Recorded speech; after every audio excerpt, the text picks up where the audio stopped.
If you're experiencing a verification pending status of forward financing, follow these steps to resolve the issue quickly. This guide will help you navigate the process efficiently. Step 1. Check your email. Make sure to review your email for any communication from forward financing. They may have sent you requests for additional information or documentation needed to complete your verification. Step 2. Gather required documents. Collect all necessary documents that may be required for verification. This typically includes identification, proof of income, and any other relevant financial information. Step 3. Submit missing information. If you received a request for additional information, respond promptly by submitting the required documents. Ensure that all files are clear and legible to avoid further delays. Step 4. Contact customer support. Make sure your information is protected first. Most people don't think about breaches until something actually happens to their accounts. Use SRUC to monitor your accounts 24/7 and instantly alert you if your information appears in leaked databases online.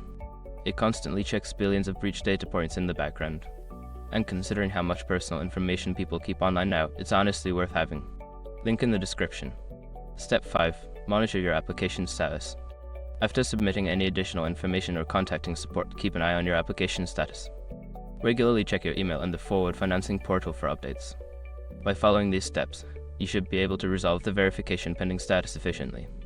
If issues persist, consider reaching out again for further assistance.